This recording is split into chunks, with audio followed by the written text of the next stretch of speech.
Hello, everybody, and welcome to the new episode of Full Funnel B2B Marketing Podcast. Today, we are going to chat with Thibaut Souriys, a good friend of mine. We are going to chat about prospecting, and as promised, we'll do a live experiment today. We'll show you how, so it won't be just a podcast, it would be an actionable, let's say, podcast/workshop. So you'll see in real time how to do the prospecting, how to start the conversations with your target audience. Basically, we want to cover 4 core important questions: how to find relevant triggers to start a conversation with prospects, how to turn conversations into opportunities, how to make non-sales touches so you won't annoy your prospects, and how to boost sales presence with demand generation. We are going to show you some live examples, and at the end we have one bonus, a gift, whatever you'll call it. So stay until the end. I promise you'll love it. So quick guideline for you guys: please don't unmute yourselves. If you would like to ask your question live, we'll have a time for Q&A. You can type your questions in a Zoom chat. I will make sure that all your questions will be covered.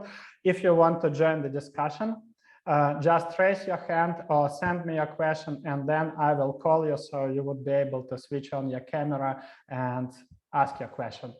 That's it. I believe we can kick it off. Thibaut, thanks a lot for joining me. Thanks, Andrei, for having me. So I suggest to start as a warm-up. I suggest to start with a short blitz questionnaire. So the question number 1 is: what is the worst connection request you have ever got? I think it's one I had refused 10 minutes before this call. The person was saying, "Hi Thibaut, I see you also own a startup. It must be really tough, especially in these rough times. Let's connect." And I was like, okay, what is this person trying to do? It's best to actually not try anything, and I would have accepted the connection. When I see that, I know it's not actually someone who is actually paying attention, and I know it's fully automated. So that was one of the worst I got, and very timely. Okay, good one.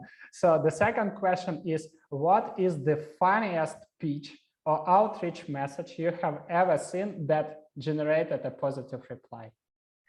So for me, you mean like that I received personally, or for a customer? Or you could potentially send it. Doesn't matter. Okay, so I mean, for me, like one thing I've actually received from a guy. He's gonna like it because I'm telling so many shout outs to him in podcast, but it's a guy named Will. So he tried to book a call with me, and he sent me a really cool prospecting video where he, it was a short video, like 45 seconds, but he used Vidyard for that, and he did a lot of research. And like I was in a swimming pool in Puerto Vallarta when I watched that. And I actually booked the call in the swimming pool while I was with my phone. So it was like really nice. I replied, and yeah, it was really great. If I'm actually booking a call when I'm in the swimming pool, it means you're really doing a good job. Cool. I believe we'll have a time just to show it to our listeners. Yeah, so definitely let's not forget about this. And the last question for this Blitz questionnaire: what is the number 1 thing you hate in sales? The number 1 thing I hate in sales: being ghosted. So I hate that even though I'm training a lot of people in sales and I've been in sales for a while, I still get ghosted once in a while. And it's just something I hate. And I think it's we all experience that. And that's really just like, yeah, the biggest thing I hate in sales. Okay, so let's move forward. Again, guys, if you would like to ask your question, feel free to type your questions in a Zoom chat or raise your hand and I will call you, and you are very welcome to join the discussion. It's a podcast for our entire community. So let's dive deeply into prospecting. I would love to kick off the discussion with a question about what's going on in sales world and in prospecting. What do you think is broken in a modern prospecting, and what are the most common mistakes SDRs are making? I would love to add some thoughts from being in marketing side, what I'm seeing, and would love to hear your opinion. Sure. So I think there's a bunch of things that are broken. But the main thing is that sales is like a profession that is, done by a lot of people. And one big problem we have is we don't have any kind of formal education about sales. And I think it's great, like, because if you had like sales university, you would graduate with your bachelor in sales or whatever, and you'd be instantly irrelevant because sales is changing really fast. And so I think the biggest thing that is broken is that people do not really invest in their craft. And sales teams or like sales leadership also often invest in tools over craft. So you have great tools for sequencing, for video prospecting, for plenty of things. And they just had, like a lot of salespeople I'm working with have amazing tech stack, but they don't even know how to use the tools. So it's just like giving a Formula One to someone who actually knows how to drive a go-kart. So that's the big problem, is that we have great tools, but we don't know how to use them. And I think that's really the thing that is broken, is thinking that investing in tools will get you successful. So that's really like the big thing I think in sales is a problem. And yeah, I think that's my opinion on that. What about you for marketing? I would say I see a huge obsession with automations.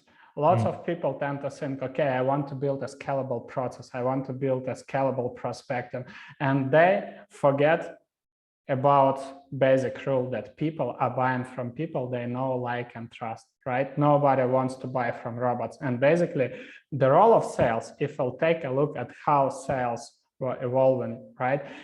Sales people were advisors. They were, how it was called, commis voyageurs, right? That was the word. So they were coming to the doors and they needed to consult people. They need to try to, first of all, they needed to build a good list of people who are likely to buy their product. Secondly, they should really understand their product and the benefits of the target audience. So they could come, they could advise, they were trusted advisors, right? And then people were recommending these sales folks as trusted advisors.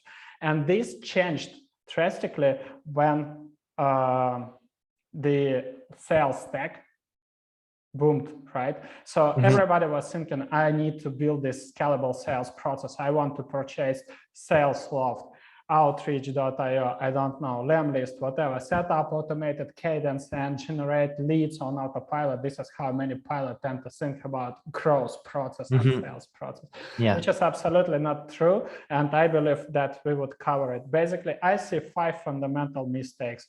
First one is prospecting broad audience and basically don't have a clear understanding of ICP. Usually, whenever I ask a question about ideal customer profile, I receive a very broad definition saying, hey, I want to prospect startups in North America. And then the companies end up with a list of 10,000 or 100,000 of accounts. And they basically, what they do, they can't personalize the outreach and they simply don't have time. It's not possible to personalize on that scale, right? So they have only one opportunity to set up one generic automated message, which is usually, to be honest, which is usually copied from some sales blogs because they're typing for best cold outreach email templates or best LinkedIn connection request templates, etc. And then they send it. And everybody is doing this. They try to find some magic, I don't know, cadence or whatever of touches that will generate these opportunities. Some of the people love to buy the growth hacks, like, let's say, send and personalized images, which is nice, but it's nice when it's done smartly, when it's really personalized and you are not just changing, dynamically the logo and the first name. It's not the personalization. So the next one is that lots of SDRs are not going to make account research. Account research is must. You need to understand how basically your product, your offer could fit the needs and the goals of your strategic accounts. And if you are selling to mid-size or enterprise, you'll be dealing with the buying committee, right? With multiple people that could influence the opportunity. And then you need to personalize your offer to these different job roles. And to do this, you must do the account research. And then again, I hear it's not scalable. I'm not sure that it will generate opportunities. I need to scale fast. I need to scale fast. And this scalability obsession is one of the problems I'm seeing from the marketing perspective. Do you see the same? Yeah, I think people want to run before they can walk. And for me, I don't understand the obsession with scaling as in general. So it's very unsustainable. I mean, it's great. You have the hyper growth or blitz scale, blitz growth, you see in a lot of industries, and it makes a lot of sense if you're a shareholder to push people to kill themselves at work so you get more profits. But when you are, in a sales team and everything, it's, always best to find how you can make things work without scaling them, and then you scale the right things, basically. So there's a bunch of things you can scale. There's a bunch of tasks you can actually automate, but it's really about making sure that you are scaling the right thing and not starting with scale. And so I think that's the thing is people think there's this kind of magic stuff that's going to happen or magic switch you can have. And one fun thing I had with Lemlist, for example, is that I know Guillaume, and what was really fun is one guy, I received 2-3 times the same email. They have a template in Lemlist where there's Guillaume standing in front of a whiteboard and you can put stuff there.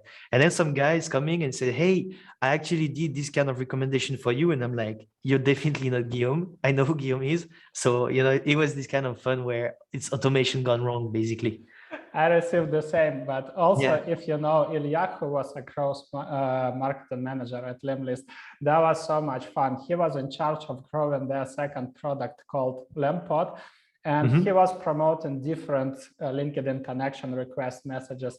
And then he was talking about checking, let's say, the posts of thought leaders, extracting a list of people who left a comment or liked the post, and then basically connecting with them. And then there was a guy from Spain with something with a full name, something like Jose Maria or whatever, doesn't matter. And then he reaches out to me and says, hey, Andre, I love your content, like awesome stuff. Cheers, Ilya, something like this. So basically he copied the entire automation, and was sending. That was crazy. Anyhow, our promise today is sharing with our listeners and with our attendees how to build an effective prospecting cadence. And I suggest to dive deeply into that topic. So let's start with the first question. How do you find relevant triggers to start a conversation with prospects? Let's do it in real time. I believe everybody would love to see it. Sure. You want me to share my screen? Yeah, absolutely. So feel free. Okay, let's do it. So basically, can you see my screen? Can you see my my Excel? Yeah, I can see. Guys, can you see the screen? Please type in the Zoom chat. Yep. Okay. Okay, cool. Cool. So first thing is basically, what is a trigger? Get started with the trigger. So trigger is a public piece of information that indicates someone may have a need that or a problem you can solve or want to talk with you. And so for me, there's a few ways I actually find triggers. The first one is I'm going to go and check people who viewed my profile or liked and engaged with my comment. But that's not relevant for most people because most people do not post regularly on LinkedIn. I have 17,000 followers, around 4,200 views in the last 90 days. So it's a great place for me, but for most people, they don't have that. So one good place to find triggers is to actually find what I call LinkedIn magnets. So LinkedIn magnet is someone who's someone or an event who is addressing your ideal customer profile. So for me, I talk to VPs of sales, head of sales for, like startups or scale-ups that raised over Series B, mostly in Europe and the US. And so these kind of people I'm talking to, they have specific problems. If you're a VP of sales or a VP of business development and you newly joined the company, you will have a certain amount of problems. For example, I know a lot of guys, they are a lot of VP of sales, they go to a company and their job is to turn the lazy inbound SDR team into outbound hunters. And so that's a huge problem to do. So they're going to actually look for solutions and talk about this kind of solution online. And so for me, what I'm doing is first, I'm checking profile views, people who engage with my comment. But sometimes like this morning, there's, I'm not going to be able to find these kind of people. So what I've done, I've actually selected 3 people who are very interesting, Charlotte, Richard, and Aaron. I'm sure you know about them. Charlotte Johnson is working at Salesloft, Richard is working in Refract, and Aaron is working, he has his own stuff now. And if I go, for example, on Richard, I have his profile here. The beauty with Richard is that he has a lot of followers and he's talking to the same people as me, especially around UK. So it's very interesting. And whenever he's posting, He posted something, for example, yesterday that got 269 likes. It's, why are you cold calling me? Do your reps make cold calls? That's beside the point, whatever. It's kind of a fun stuff that gets a lot of likes. And people, when they see that and they're making cold calls or their teams are making cold calls, they can totally relate to that. So what do? They like, they comment, they engage.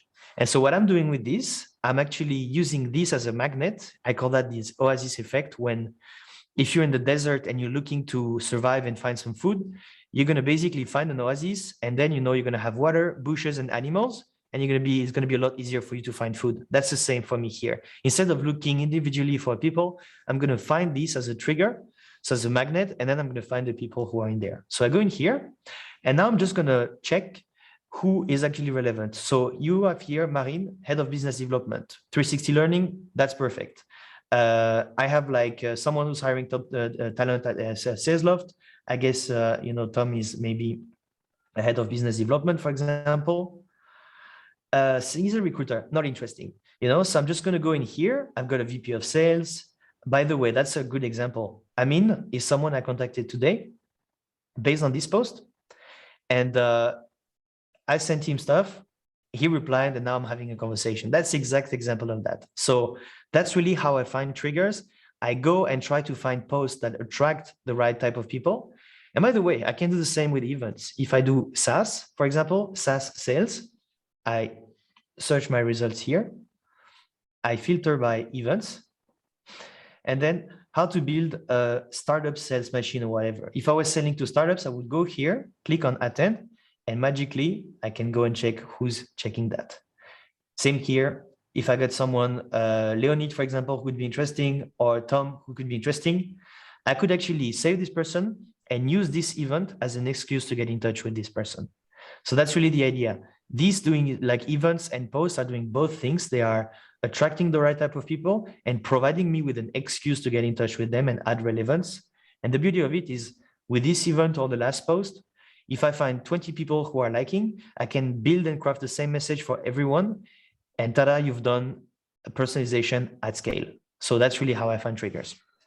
How do you connect with them? Can we write one connection request message just to show how it looks like in action? Sure. So here I have this startup, how to build a startup sales machine. Okay, so I guess this person, you know, for example, Tom here wants to, you know, like join that. I don't know for what reason, but let's see if the company is relevant. I guess not. It could be fun actually. So maybe I'll get a lead from that. So I'm going to click on connect, add a note, and I'm going to use like two frameworks, either trigger question or trigger teaser call to action. I think I'm going to go for question. So I'm going to say, Tom, noticed you're also planning on attending the event. Let me check what's the name of the event again.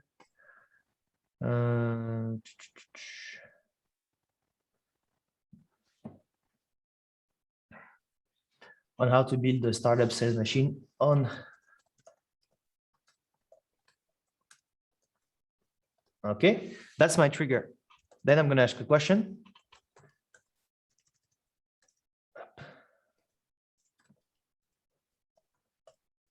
Here I need to find something smart to say.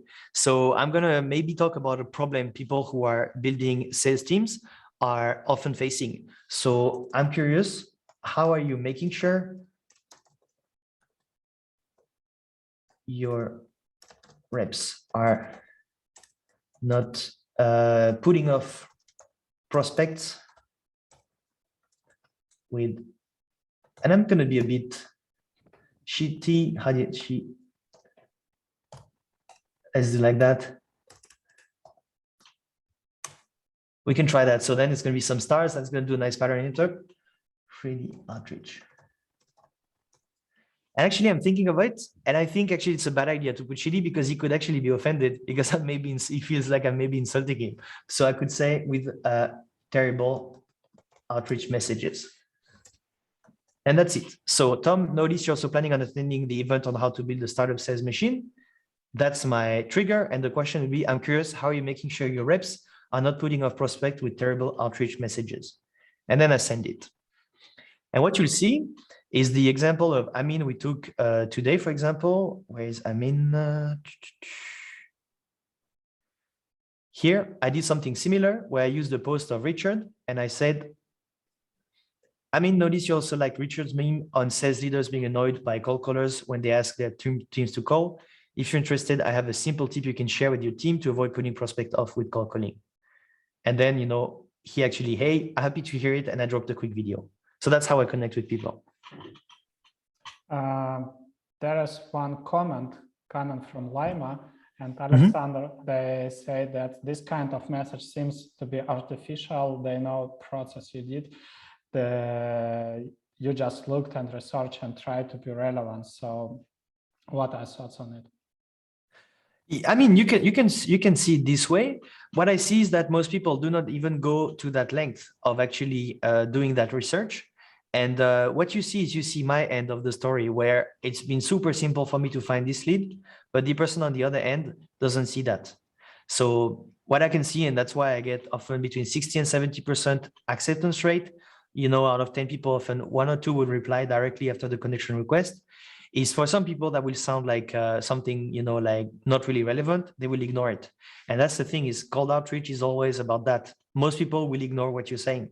If I'm claiming that I get like an 80% reply rate and like 70% meeting rate, I'm lying. The thing is, that's not the case. Most people will actually not reply. And so that's really what you have to keep in mind, is that it's a good balance between personalization and scale. And so that's what you can find. And I agree with you, with events, it can be less powerful, but with posts, it can be extremely powerful if the post is relevant. You have people, for example, talking about how they receive a lot of terrible connection requests. People like about that. Then you can actually go and propose some resource or a teaser, and that's going to give you a lot more replies.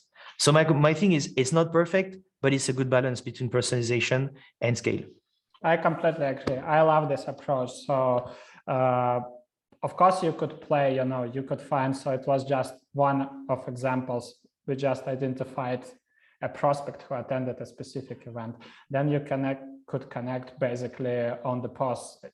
For example, quite often I'm expanding my network with Chris Walker's followers because there are lots of people who are in our target audience. And then I say that I love this approach. I also ask, do you guys do demand generation? Do you do account-based marketing? And we start that conversation. I could ask questions. How did you get buy-in and support from your executives? And we start normal conversations as people who want to connect as peers, not just pretending that I'm going to sell you the service. Is just the first point. But I know lots of folks are interested in, and that I saw already this comment and question. How do you turn these conversations into basically opportunities? How do you open the doors and present your product? So how do you maintain all this transaction? Okay, so Naim actually replied to that and saying, if they have an actual pain point, they will reply. If not, it's a shot in the dark. But I guess that's the whole approach. Absolutely. You're looking for problems. You're not looking for solutions, or you're never talking about that. So in my cold outreach, I never talk about problems. What I'm trying to do is to enable the Netflix effect, you could call that. So I just started watching a Squid Game. I'm sure everyone has heard about that. And I just can't stop watching it. I was even considering canceling this so I could keep watching it, but joking, Andre. But basically, the thing here is that you want to go and tease a resource to people so they actually reply. So the idea of your whole outreach sequence is to get a reply, and humans are curious by default. So the idea for me is to really go and try to get this reply. And once I get the reply, so I say, hey, if you're interested, I have a 5-step checklist on how to do this or how to prevent that. Are you interested in getting it? Then I get a reply. And what I'm trying after with that is to navigate the conversation. And the idea to navigate the conversation is when people say, yes, I want the resource, you share the resource. And once you share the resource, you give them 1 or 2 days. And then you ask, what do you think? Is it something you feel like you could apply with your team? Or is it something you think could work with your team? And so one example I have here, I can actually, you mind sharing? Let me sharing that? Yeah, just a second. Let's do it. Okay, cool. So an example I had here with Richard, for example, this morning, Richard Carroll, I did exactly that. I started like, he did a like, then you say, hey, interested, I kind of pitched the sequence. Then I shared the sequence with him. He downloaded it. By the way, I collected him as a lead, so that's great. And then, I asked, so what do you think of the sequence? Is it something your team could use? He didn't reply. Then, any thoughts? Hey, Thibaut, I've shared the sequence with the team. They're starting to give it a go to see what result they get. I'll keep you posted on how we go on.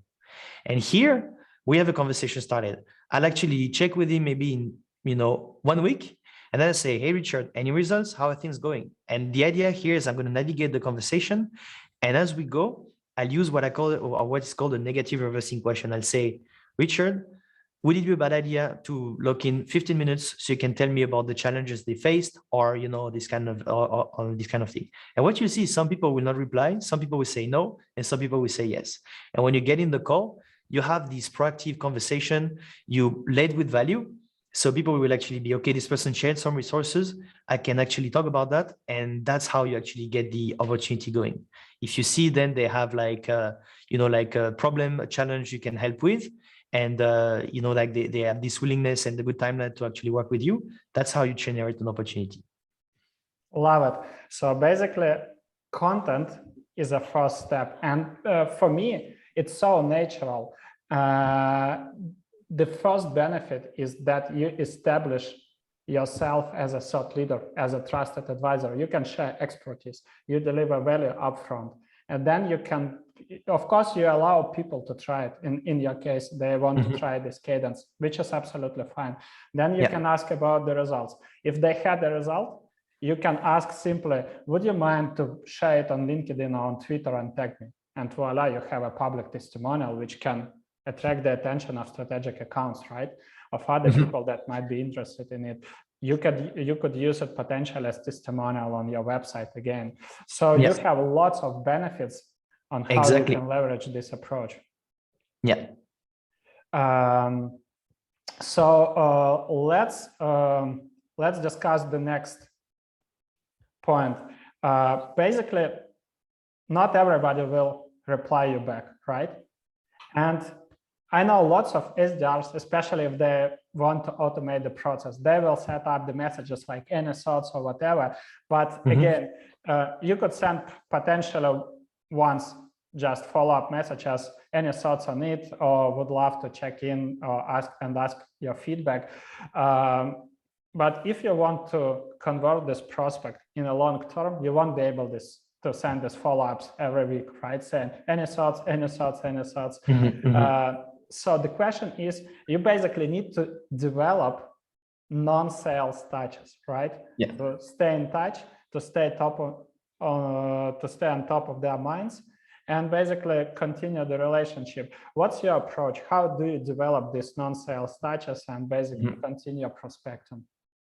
So the thing is, I build my sequence. So whenever there's a good trigger and there's a timely trigger, I'll go through the sequence and try to book a meeting.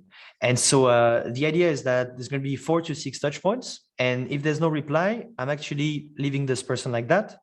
And the idea for me of doing these non-sales touch points is that I'll use different tricks.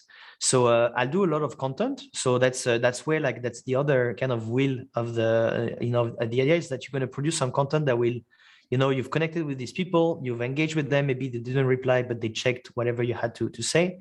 And then I'm going to, maybe talk at these kind of events or whatever. And one thing I'll do is try to provide value, for example, with an out of office message. So one thing I found is that sometimes, you have posts on LinkedIn where you say, if you want to get this thing, just comment or whatever, and I'll send you a DM. Or if you're interested, I love to do that whenever I go on holiday. I say, I'm going on holiday next week. I'm having a funny out of office message.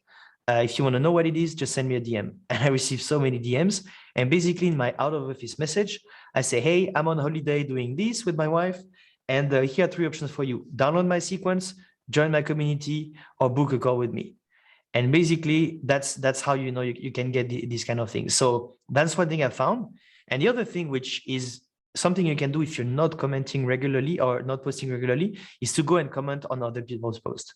So really the idea is once you're connected with someone, you have to be present on LinkedIn, because if they see you're commenting on a post of someone that is really an expert or a thought leader on something, and you're commenting on that, these people will get a lot of value. So for me, that's really how I do these kind of things.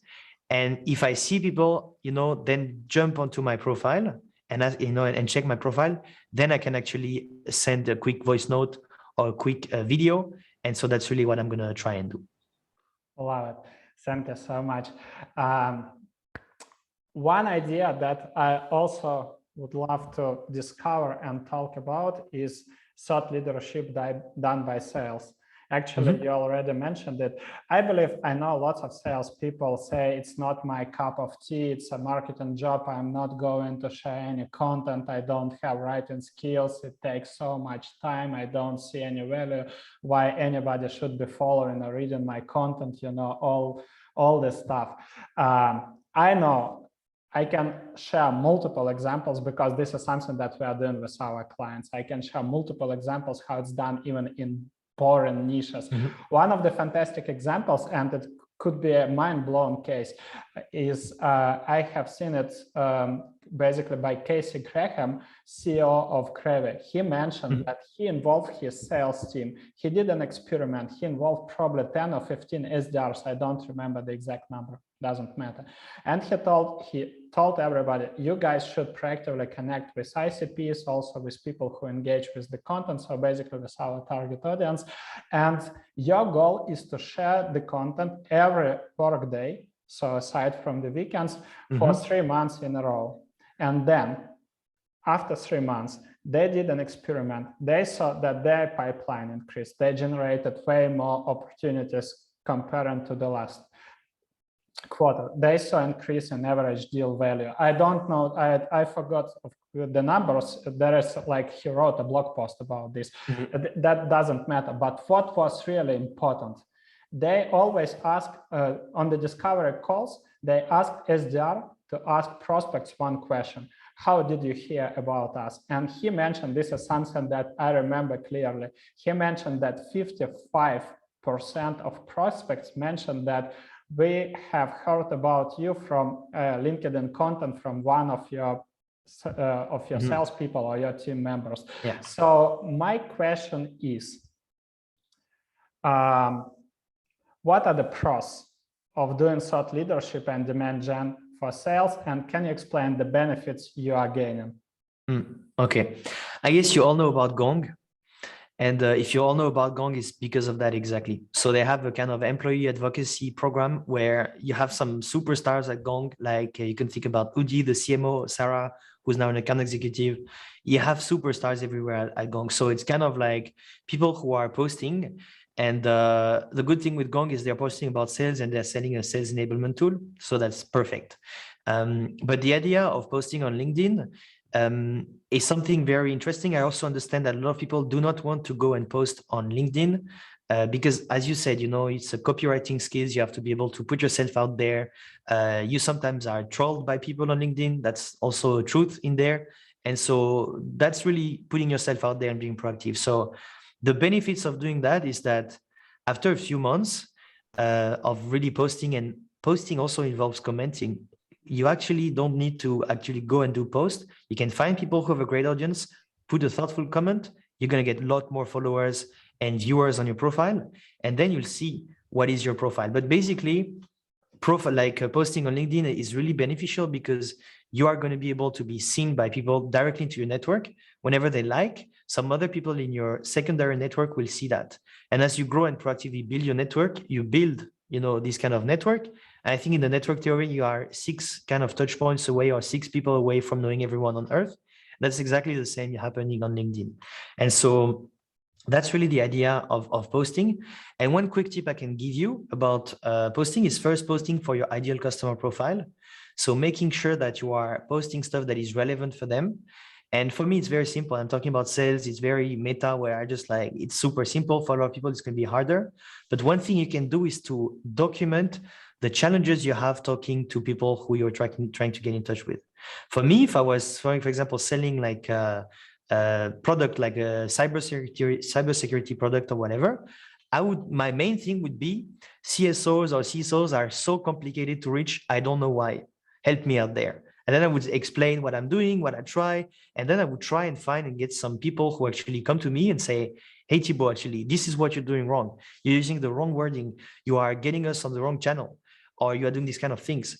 And once I did a post about using events to generate conversations, the VP engineering of Thinkific, which is actually my LMS, he did a post trashing me on LinkedIn. He even tagged the LinkedIn CEO. And he felt really triggered by that, because I think he felt like, okay, I found a way to get into his mailbox, get him onto a call, and he found I was a bit sneaky. So that was really a very fun stuff to do there. But that's the example, where you're posting, you're putting yourself out there and documenting your struggles. People will jump in to help you and give you some feedback. So I think that's really the benefits of posting, is that some people will actually give you some feedback and give you some direction on where to go and if you're posting right. And two practical questions. Did you notice that your prospects are perceiving you differently, not just yet another sales coach, but they perceive you as a trusted advisor, as a person who can help them to improve their prospecting cadences and sales process? I think it's called parasocial relationship or something like that. And people are building, like, that's the ultimate automation, actually. Whenever you are doing a podcast, a webinar, or you are posting and you're building an audience, people build a relationship with you without you knowing it. And so every time, not every time, but when I jump into a call and people have been following me on LinkedIn, they're like, oh, Thibaut, you're here. And then they start talking, and then they start asking me stuff. And I'm like, I don't know you. And you know so much stuff about me. And then I remember I'm posting about it every day. So I have my, I don't have my whole life. For example, if I have kids or whatever, you're never going to see my kids online, never. And, but I have like this persona I've created, and which is me, but like just a part of who I am. And people build this relationship with you, and it's so much easier than to have calls, because they have this trust already.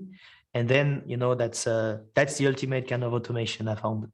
And do you distribute proactively your content among target accounts? Do you try to involve them into conversations, trying to engage them with your content, or it's just purely organic?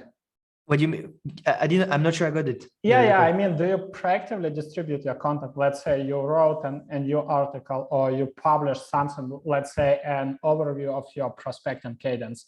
So do you send this message? Do you send a link to your post to your prospects, to strategic accounts that you want to activate, or you rely on organic? I could do that, but I found something better. Is instead of sending it to people where I say, hey, I did this post, check it. People don't really like that. There's, maybe Justin Welch, but he said something is don't give a project.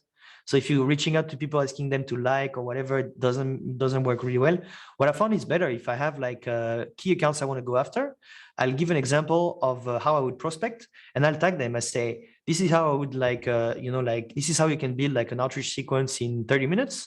And this is how I do it for Pleo or for HubSpot or for whatever company. Then I tag like the company. And then what's happening is I always do that with people who have where I've got a lot of reps connected with me in this company. Then they start liking it, commenting and everything, and then it starts making some noise in the company. And then they like, I see a lot of people starting to add me in the company, and I don't do anything. I just let them come to me, basically. So that's really tag people in your post as examples, and that's gonna create some really cool effect there. Nice. So before we'll move to the questions that are coming from our community, let me ask a question. Guys, how do you like this episode? Was it insightful? Did you get some ideas? Please share your feedback in a Zoom chat. Curious to hear your thoughts. And one more question while you guys are sharing your feedback. One more question from me, and then we'll move to probably we'll make a special bonus or gift, whatever we promised in the beginning, and then we'll move to the community questions. So the feedback is very useful. Masterclass. Yeah, thank you so much, guys. Thanks, Doran. Appreciate it. One more question from me. Don't you see it's kind of annoying to tag people every time? Don't you see it's pushy? It's just nothing personal. I just want to hear your perspective. So how people usually react, especially if you are not connected with them? So being tagged by people all the time, you mean, or tagging? Yeah. If you tag random people with who you are not connected personally in the post and saying, hey guys, this is how you could leverage this outbound cadence. It doesn't work like that. I mean, it's not really a good idea to do that. The thing is when people do that, the message they send is that I want to use your audience for my benefits. And so it's not really like a great idea to do that. People don't really like that. One thing you could do though, is you say, hey, I'm doing a post about this. And you can send a connection request to the person who has a big audience. You send a connection request, say, I'm talking about this thing and planning on doing a post. Are you okay if I tag you? Just ask that. And some people will say no.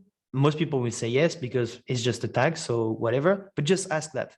First thing, you'll actually get connected with them, show them that you see them and you hear their content, and you can actually maybe even start a conversation like that. So just ask permission, and most people will give it. They're just very happy to actually do that. So that's a very simple thing to do. Cool. Thank you so much. One quick note for people who would be listening to this episode on Spotify or on iTunes, make sure that you'll check YouTube link, because then you'll be able to review the live example that we have done. And also a quick spoiler. So Thibaut is going to launch a new program for salespeople about the prospecting, which is called the new outreach system, which is going live in a couple of weeks. And we have, which is dedicated to sales folks. And at Full Funnel, we have our account-based marketing playbook, which was all about building target list of accounts, warming them up, building the activation program. So we decided to make a bundle for you. And I will drop a link for everybody who will purchase until this Saturday the ABM playbook. You'll get Thibaut's new program for free. So the link is inside, and everybody is welcome if you would like to dive deeply in that topic. And now it's time to move to the community questions. Zoran, feel free to jump in. Just unmute yourself. Of course. So, hi guys. Question from my side. If you handle so much activity on LinkedIn, which I also do, it's hard to manage some kind of CRM or something like this, because it's more like time accurate on LinkedIn. So how do you manage all the leads, all the prospects? How do you set up reminders? Do you have any tip? Sure. So basically, I have like a spreadsheet. I know it's actually very basic, but I'm in a very luxurious position where I don't have employees and I don't have a boss. So I don't need to report anyone anything. So I actually just use my Excel spreadsheet. And what I'm doing is when I find an interesting lead, I can, the idea is that with this interesting lead, I'll put the URL, like on the spreadsheet, first name, last name, job title, what kind of prospect is it, like ATL or BTL, I guess, the like above the line buyer, below the line buyer, and what's the trigger. And then I have last touch point and what is the touch point I had. So I have 6 touch points typically. And then I have like status, like answered ongoing, answered later, answered discovery booked, all these kind of things. So that's how I do it. And the reason I'm doing that is that I don't know about a CRM or a sequencer that is not email centric. I don't use emails in prospecting, so I don't want to go and put like a dummy email address or whatever. So that's why I'm using this spreadsheet. And I found that it works pretty well. And, I do 5 new touch points or 5 new prospects per day. So it's never overwhelming, basically. By the way, Zoran, you're in my community. So I think you should have access to, I can share a link where you get access to the template I have. Yeah, I wanted to make it accessible for all the people here. Yeah, I mean, if they have in the community, they can. No, but yeah, at least they know how I do it and they can figure out how to build the spreadsheet. Cool. Thank you so much for a great question. John, please free to jump in. Yeah, Thibaut, thanks so much for putting this together. You too, Andre. It's been great. So I'm a one-man team at a startup, and we sell into regulated industries. We've been selling into utilities, and now we've been moving into financials, which are credit unions here in the US. I kind of switch back and forth. I just got out of a credit union time stint. Now I'm going back into utilities. How do you post content on LinkedIn that will be seen, as thought leadership between 2 industries if you're sometimes posting stuff about credit unions or financials, and then you're talking to CCOs at utilities. What would your thought be there? So first of all, do people in credit unions and the other industry, are they on LinkedIn or not really? Yeah, they are. Yep. Okay. For the most part, they're both on LinkedIn. Okay. What's the problem you're solving for them? It's really all around customer engagement. Without going into specifics for each, it's really about customer engagement on the utility side, and for credit unions, they use members instead of customers, but member engagement. Okay. So I think the first thing you need to find is like, first talk about the problem. That's always going to be what's going to get you more traction and more conversations going. And what you can do is maybe, you know, so pick like a generic problem that goes for these type of companies. Because I guess if you're selling like you're working for a company selling one product, it's solving a specific problem, maybe for different type of people, but they have the same problem. So you can make it like a kind of niche that's going to be about the CCO of your credit union or whatever. And then you can, you know, at different days, try and see what works best. And so, as you said, you're in a startup, you know, and everything is not fixed, you know, it's always changing. Maybe you'll find out that credit union is the way to go, or maybe not. So try and see what works best. And what I would do, instead of posting, I would comment on people who can be relevant for that, you know, thought leaders in this space. And then you'll see what works best. You'll get a feel of where you need to put your messaging. And that's the thing is, I had a business in Canada when I was living in Canada in studying, and we were selling to 6 different types of persona, both businesses, individuals, and whatever. And the lesson I had is that you have to go and find one niche, one product, serve this niche, serve it really well if you want to be successful and not go into too many directions. So that's really what I would say is pick, you know, like just find out what works best and maybe pick a fight, basically. Yeah, that's awesome. I guess they both face the challenge of quality, relevant data about their customers to motivate them to engage. So no, thanks so much, Thibaut. That was great. Okay. Thank you. Vincent, please jump in.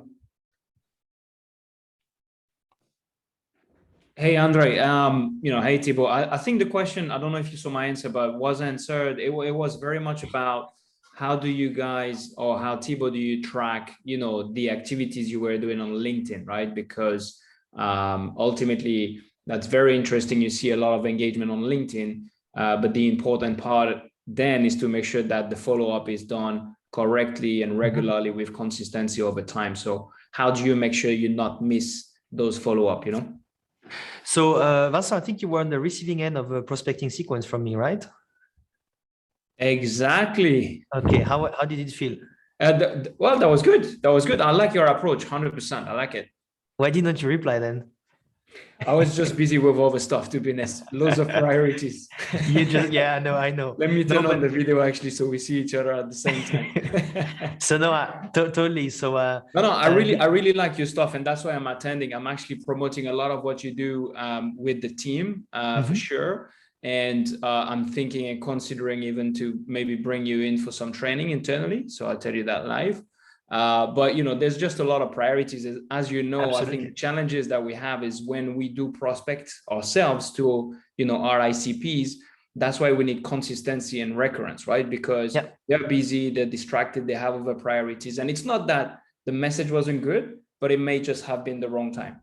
Absolutely. So for me, the thing is, I do this balance between following up and being like extremely pushy and doing 16 touch points, and actually just trying to start as many conversations with the right type of people. So in my case, I have a big market, so I'm able to, you know, like send you a prospecting message and then leave you to it.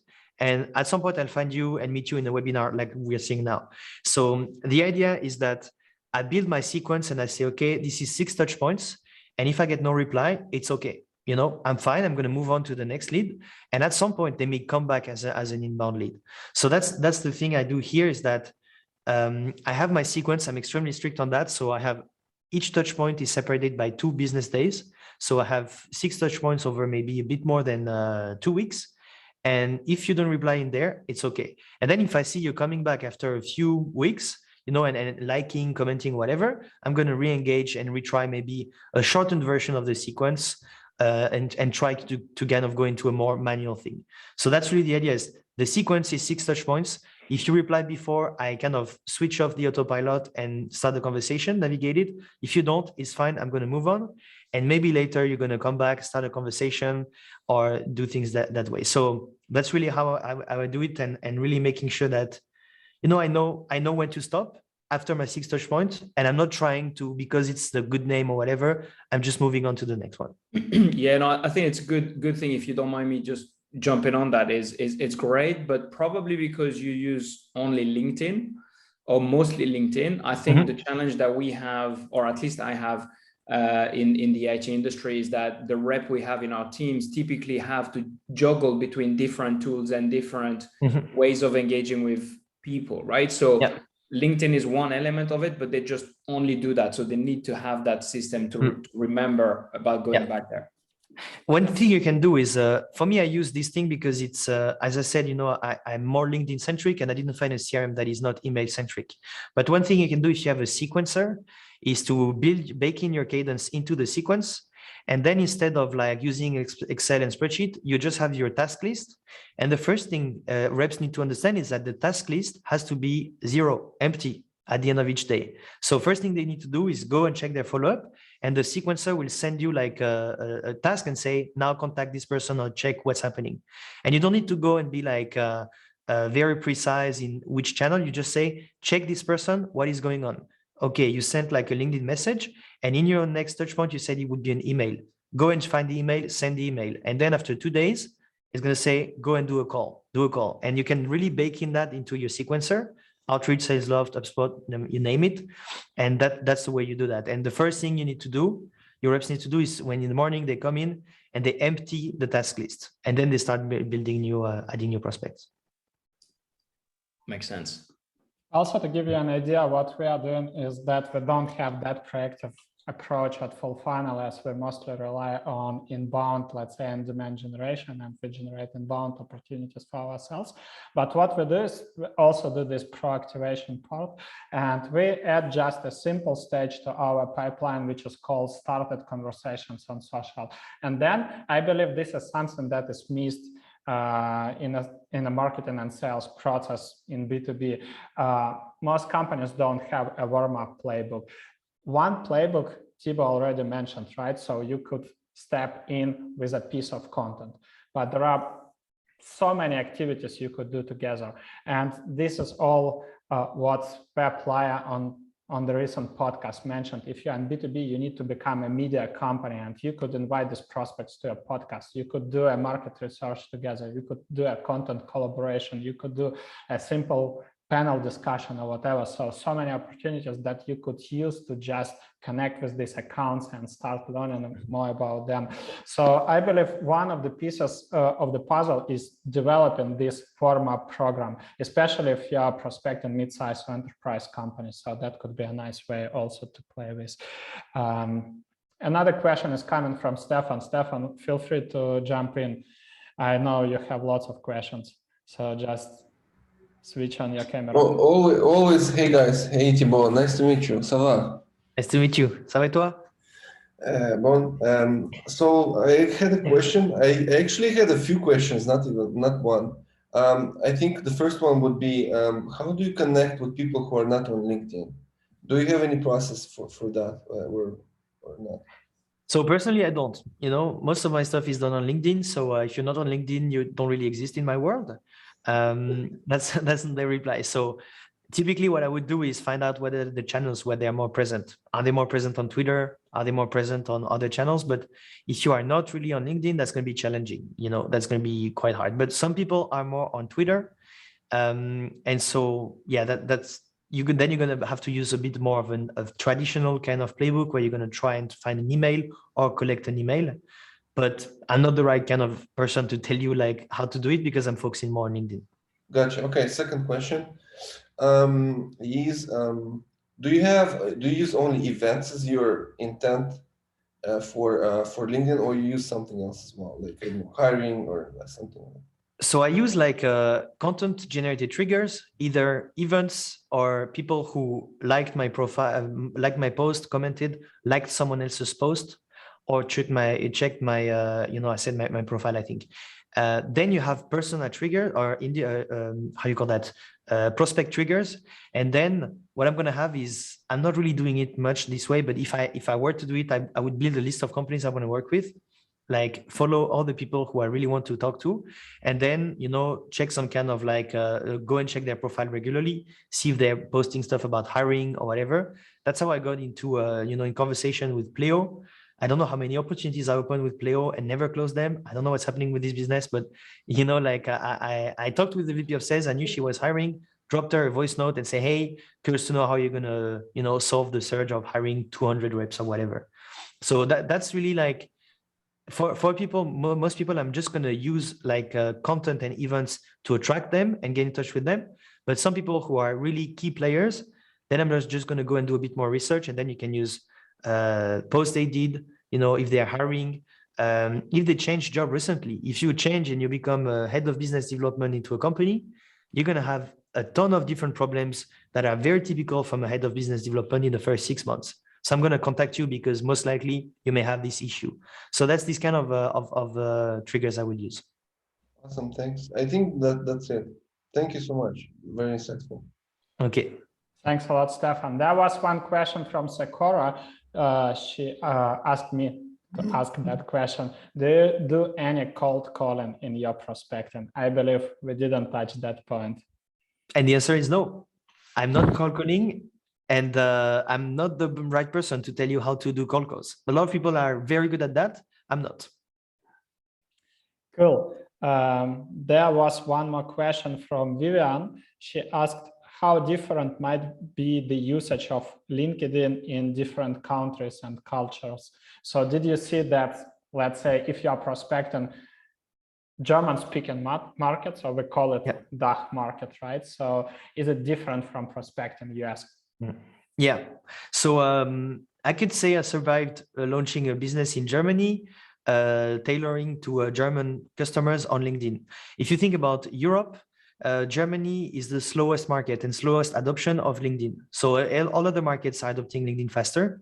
And so now it's getting a bit better, but we had this thing called Xing, which even the name is kind of strange, which was like the competing social network in Germany before. And, you know, like in Germany, people tend to be a bit slower with adoption of technology. A lot of people were on Xing, are still on Xing, and now they're slowly moving to LinkedIn. So you can see differences.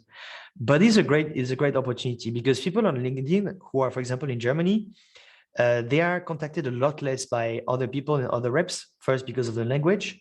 So you can use stuff like LinkedIn voice notes or video prospecting, and they'll be amazed. I have a customer, she's getting like a 35% reply rate and 15% meeting rate. She used video prospecting and voice notes, and she's crushing it and killing it in Germany. Because of that, people are like, what is this thing? They get amazed, and then she books the meeting. So what you see is that there are differences. And when it's less adopted, it's actually a great opportunity to get started in conversations. One more question from Martin. How these strategies can be used to sell software service, basically software development service? So software development service is very interesting stuff. I received like 20 connection requests from people trying to sell me that. Don't tell me. Yeah. And there's a stigma, you know, if you're a development agency, there's going to be a stigma. People will be like, oh my God, you're trying to sell me something. Someone actually was sending me a message and she said like, we can do like so many services. And I replied and I say, do you do crypto wallets? I want to develop a crypto wallet. And she's like, yeah, send me your Skype ID so we can chat. And then I was just like really playing around, but this is ridiculous. So the idea is if you're selling software development, you have to find what's the problem you're solving. So maybe software development is extremely expensive in specific countries, and you can provide something that's going to be cheaper. But I don't think it's a great kind of positioning because cheap software doesn't work. So the idea is really to find what's the value and what's the problem you can solve. So don't lead with, I can do this, I can do that, but I see you actually have hired, or I see your CTO left, or you're looking for a new CTO. Curious to know how you're making sure you don't pile up technical debt while you don't have any CTO. If you're interested, I have a quick video I did on how to avoid technical debt with interim CEOs, CTOs, whatever. Then when you're doing this, you are actually tackling the problem, talking about a specific solution, and people will be more interested in talking with you than all the other people who are proposing and listing their services.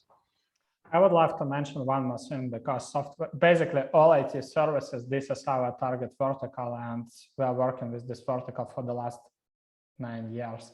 I would say that the problem for 99% of software development companies and IT vendors in general is that they all operate in one-size-fits-all mode, which means they reach out to everybody and say, hey, you know what, we can develop this exactly like you mentioned. And then you have a list of features or services or products, and they usually tell you the same. We have the best developers, we have the best skill set, we work with 100 technologies, frameworks, etc.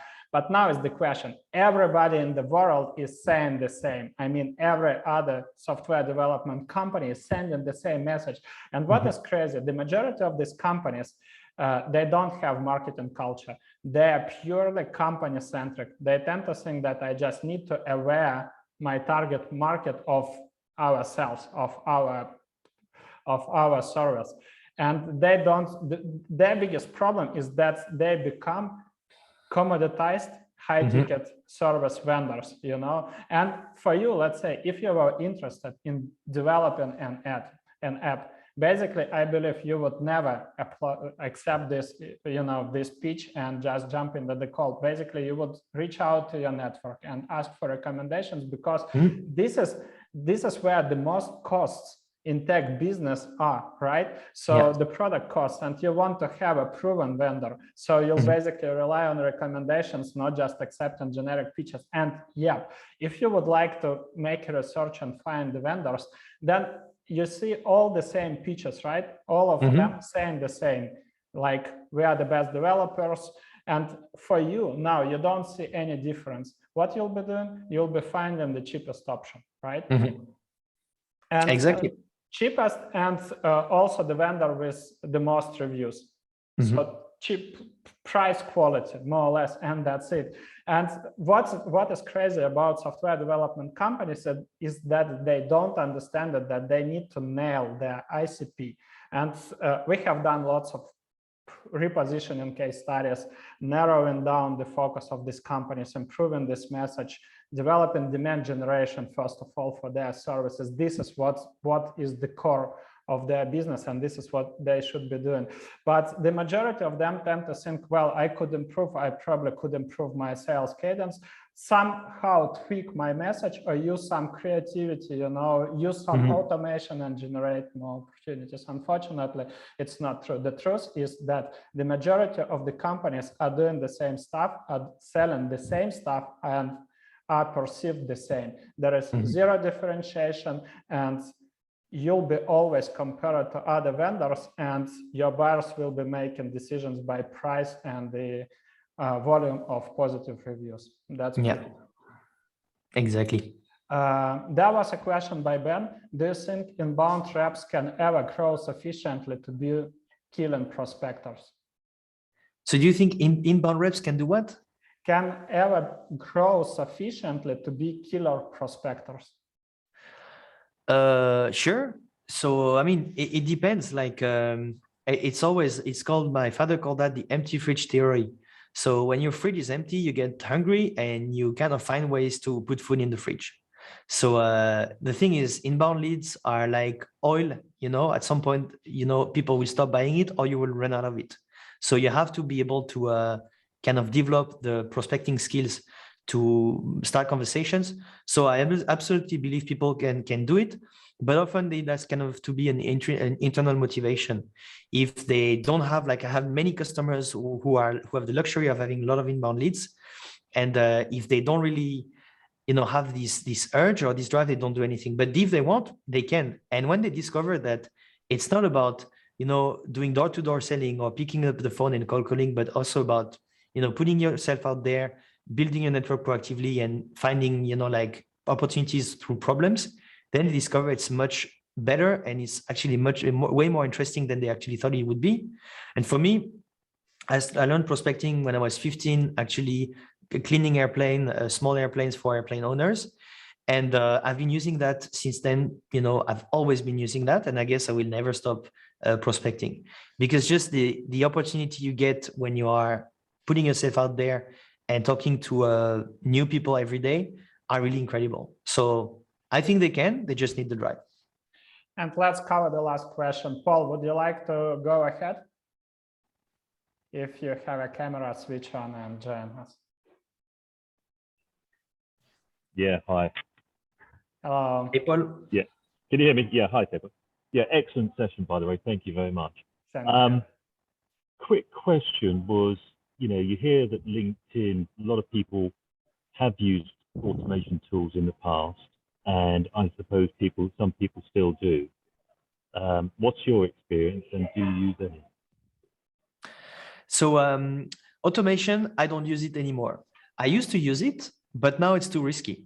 So the thing is, it's against the terms and conditions of LinkedIn, and they are cracking down on it quite heavily. I got restricted like 2 weeks ago because I was checking too many profiles at the same time. So quick tip, if you check a LinkedIn profile, check them one by one, not all the same, which is not automation, but they were considering, they were seeing that as a proxy for automation. So I think that can be great if you have the luxury to lose your LinkedIn profile. That's a risk you can take. But overall, I think it's getting less and less value of automating because people are being tired of it. Everyone's talking about it, and you can really smell automation quite simply, I would say. So that's the thing, is there's this, I don't know what's the name, Turner, or the test, when you're doing when you're checking, if you can't say if someone who's speaking to you is a machine or a human. I don't know which test it is, but that's kind of like how you check that, and it's very easy to see when you're using automation. So I'm pretty much against it now. I was not always, but now I think it's actually a really risky behavior on LinkedIn. Yeah, I agree. I agree with that. I also think, obviously, now with the restrictions in terms of the numbers that you can connect with, obviously, that's going to put a bit of a dampener on anybody who's using mass. Yeah. No, that's really, really helpful to know. Thank you. You're welcome. I would love also to add 5 cents here is exactly with the recent limitations of connection requests, LinkedIn proves that this platform is not about the volume and game of numbers, but it's all about building relationship, establishing your voice, connecting with the strategic accounts, doing the right research. And doing the right research requires specific ICP, narrow focus, that you know exactly what your account qualification criteria. You could build a quality list. You are searching, you set up the specific intent triggers. You know how to search and prospect these accounts. That's the key. And then you know how to build a relationship with these accounts. Thank you so much, guys, for joining us. 2 things. If you enjoyed this podcast, I dropped a link, and if you are iOS users, please review this podcast. That will help a lot. And finally, as I mentioned, so we made a small bundle for you. So if you would be interested in learning more about account-based marketing and sales prospecting, just purchase the bundle until the weekend, and you'll get Thibaut's new training for free. Thanks a lot for attending to this session today, Thibaut. Thanks a lot for great conversation, guys. Thanks a lot for engagement, for fantastic answers, for the feedback. Appreciate it, and see you all on the next sessions. Cheers. Thanks, Andre. Thanks, everyone. Ciao. Thank you. Ciao.